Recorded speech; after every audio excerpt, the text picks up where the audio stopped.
welcome to Bethan's Kitchen and Garden. I'm over on the plot today as I've just tidied away the last of the tomato plants and the courgette plants from the summer, and I thought I'd give you a plot tour of what's occurring around here. So let's go and have a nosy around. If we start at this far end of the plot, this is where I was going to put the flower section in. It does look awfully unkept, but it has actually been worked on this year. Down here I have some comfrey, which I need to cut back, I think, for the winter. I left it a bit late to harvest the leaves for comfrey feed, so I'm a bit annoyed with myself for that, but you know how it is, time just seems to have flown by this year. If I come round to here, I've got some purple sprouting broccoli under this cage. I do need to take quite a lot of the bottoms off because they've gone a bit yellow. You can see down there, they're a bit yellow. And I'm not even sure if I'm going to have the plot by the time the broccoli comes to fruition. So, but I'll keep it going because maybe someone will take over it, and it'll be a nice thing for them to take over, won't it? Having some harvest straight away. Coming round now to my Swedes. Now this is, again, the leaves are a bit yellow in places, but these are the best Swedes I have grown to date. I've tried growing them for the past 3 years, and there's some good sizes on them now while I'm here, and I've got the top off. I might as well just take these leaves off. This is a good size one here. I might take one of these on the weekend and see how we get on. Apologies, I thought while I had the top off I might as well take all the yellow leaves off, so I'll put them in the compost in a moment once I finish chatting to you guys. So as I was saying, these are the best leeks. These are the best Swedes I've done to date.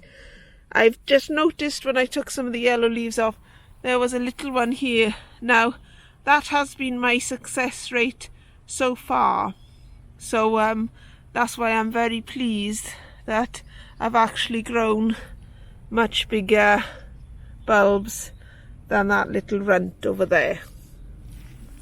I don't know if I'll grow Swedes again. Depends how much space I'll have in my back garden, as I'm giving up the plot. And up along here we have some sprouts. Now these sprouts are not as good as last year's sprouts. That's one. There's one as well.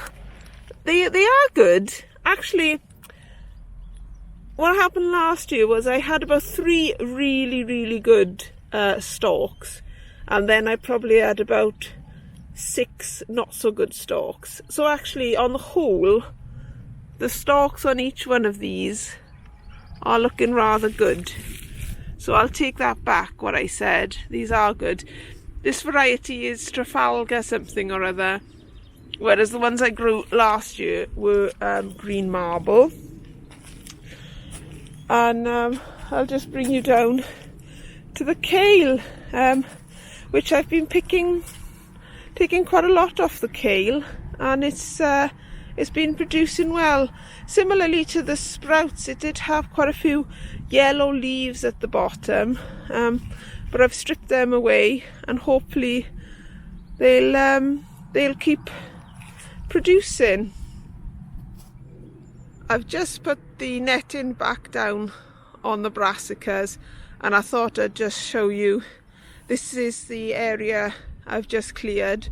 The canes are still there. I want to take them home and wash them down with some tea tree, because they might have had some blight spores on them, and if I wash them down I can use them next year. So I've cleared that bed today of the old tomatoes, and this bed was cleared of the squash plants. So the courgettes, Turk turban and pumpkins have gone. This bed never got going. I was going to grow, well, I'm going to take those to my front and back garden, those crates at the end, and grow things in them at home. This bed has done okay for me. I did have a load of fennel down this end, but it bolted, so I just took it all out, and now I can see the beetroot that's here. If I come round the other side, I can show you what's occurring, because it's the golden beetroot, so it's some decent size bulbs going on there. I will probably harvest quite a lot of it very soon because it's ready. Along here I've got some leeks which needed a home, and I've popped them in there, but I did have a load of nasturtium plants. You can maybe see some seeds over there all along here, which really grew out of hand, so I think they've hampered the leeks somewhat, but I can have them as spring onions or leave them to grow on for a little bit longer. And along here are the carrots.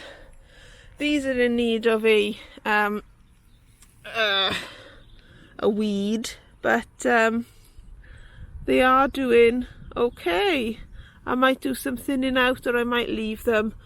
Again, I don't know when I'll be giving up this plot, so it'll be nice to have some things still to harvest from here. And they have grown, so that was good, because I did plant them quite late in the year.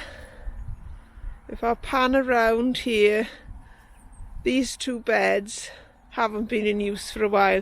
They had my onions growing in them, and I was going to put in more raised beds, like a long one like this bed here, but as I'm not keeping the plot on, I won't be doing that this winter.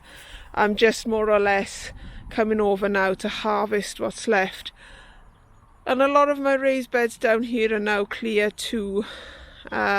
This one here has got parsnips in them, and the parsnips are good. They have grown, because I had a bit of trouble with germinating parsnips this year, but they have grown. Let's see if I can. So there is some there.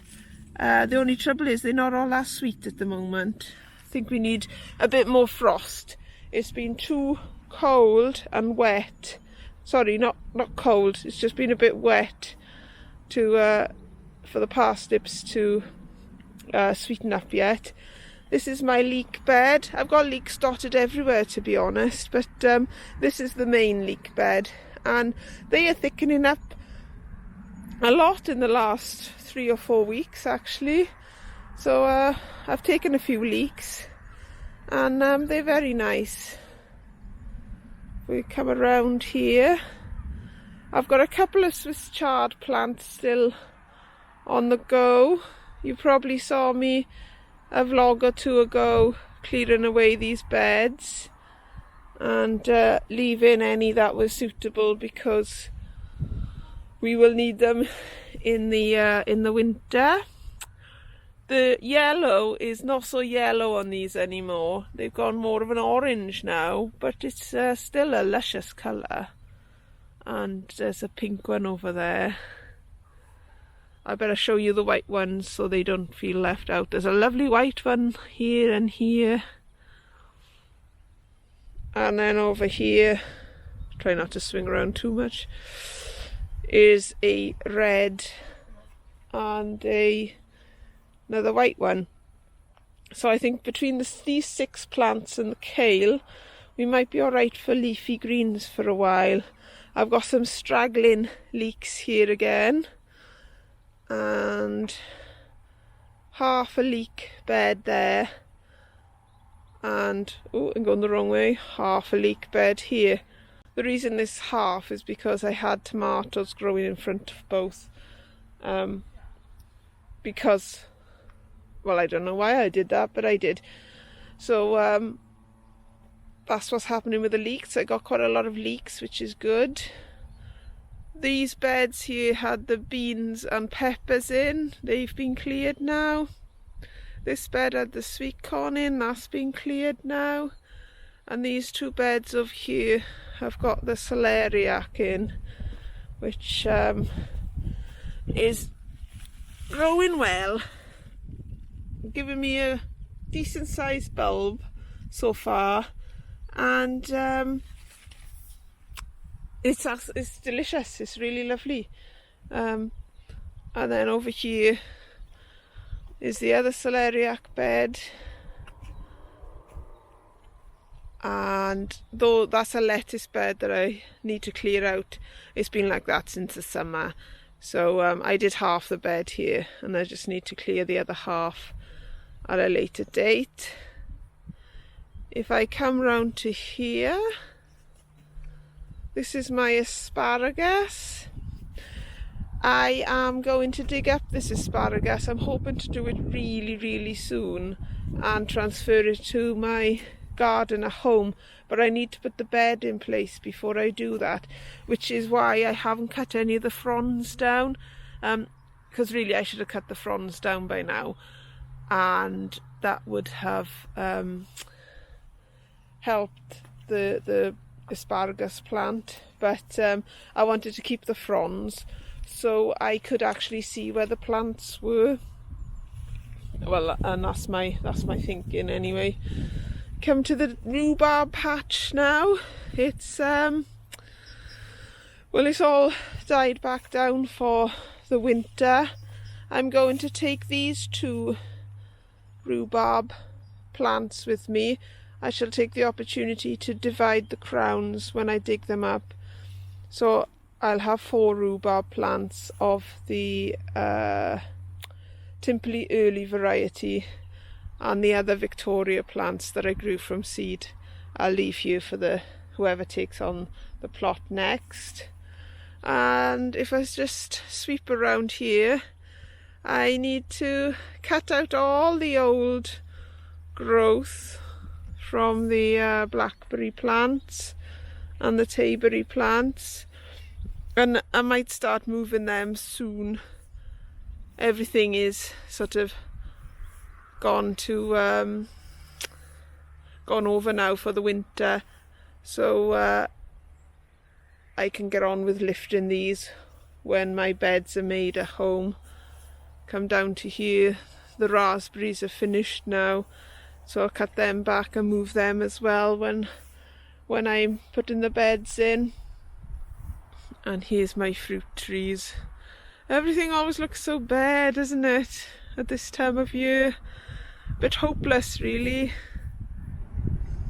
There's still a lot growing on my plot, which should see us through the winter. And there's an awful lot, sorry, I'm looking around now. There's an awful lot of the fruit that can be moved whenever my beds are ready to move the fruit trees and fruit bushes. So that's good now. And the plot is more or less in a state where I can just kind of leave it and don't need to do any work on it.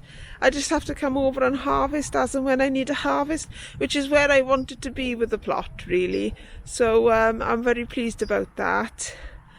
I'm a bit sad though. I look around, and when I was cleaning out the raised beds, the compost in the beds was so nice, and I was like, oh, that's because, you know, I've spent ages trying to cultivate it and feed the soil, not the plant, and now the compost is really nice, but it does tend to have bindweed on the plot. So I'm thinking, well, I won't take the compost up and take it home, because then I'll introduce bindweed into the beds at home, which don't have bindweed at the moment. Don't tell them. So I think I'll have to leave the really nice compost here.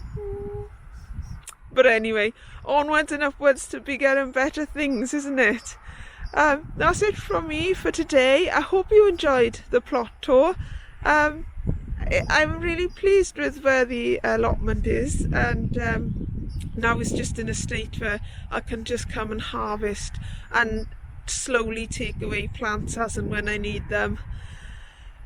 So it's back to doing an awful lot of work around my front and back gardens now, but I shall keep you updated with my progress, and hopefully you'll enjoy the journey with me when I build my my new growing space at home. So that's it from me for today. Thank you for watching, liking and subscribing if you have done so, and if you haven't, please consider doing so. And all I can say about that is lovely job.